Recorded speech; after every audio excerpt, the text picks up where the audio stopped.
गलती के राहुल गांधी आज प्रेस कॉन्फ्रेंस कर रहे थे, उन्होंने कहा कि भाजपा और आरएसएस इन दोनों लोगों के मित्रों का धन्यवाद देता हूं, ये लोग मेरा मार्गदर्शन कर रहे हैं, मेरे ऊपर हमला कर रहे हैं, मैं इन्हें अपना गुरु मानता हूं। गुरु मानना है तो नागपुर जाना सही है उनको।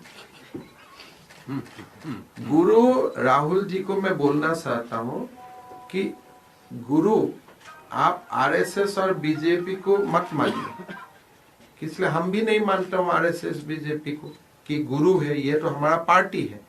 गुरु हमारा ध्वज है, भारत माँ का जो ध्वज है, हम वहां गुरु दक्षिणा भी करता हूं। तो आइए, नागपुर में आपका स्वागत है, आप आके गुरु जब मान ही लिया है तो इस टाइम गुरु दक्षिणा भी कीजिए ध्वज का सामने।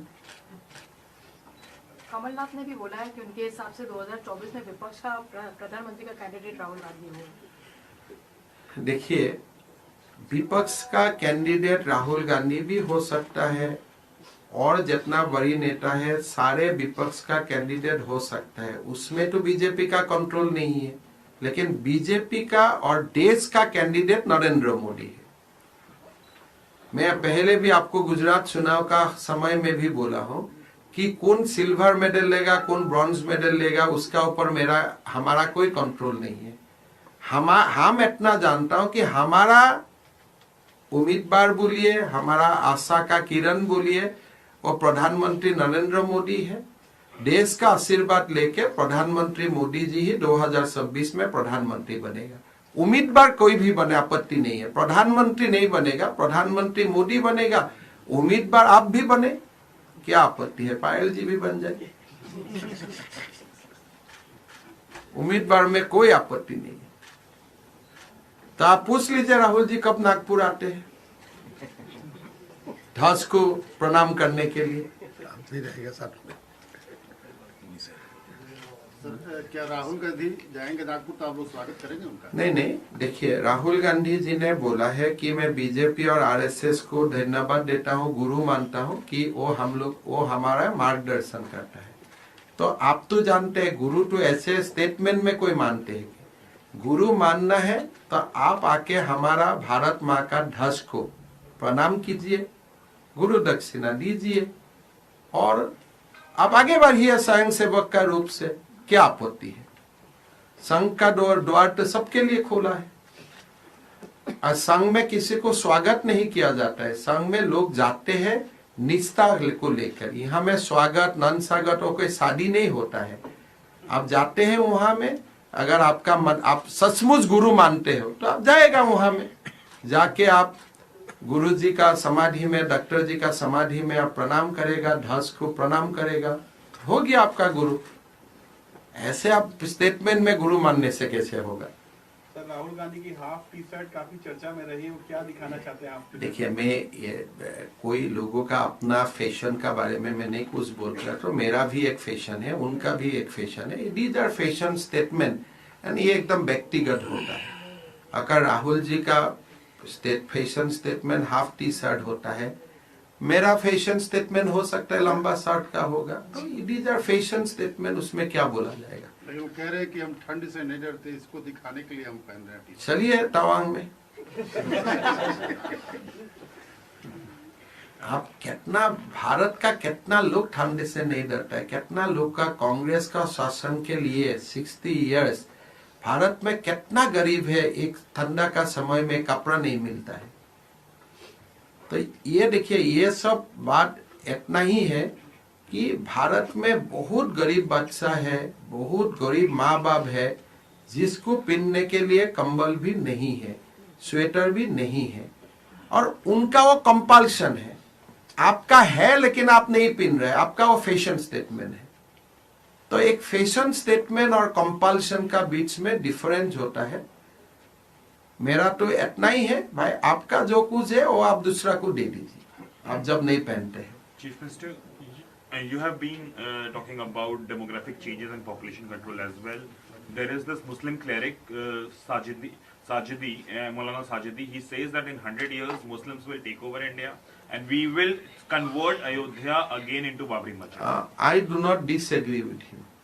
The way the population is getting increased, and you have seen that how demography has changed in Kerala, Jammu, Kashmir, Bengal, in Assam.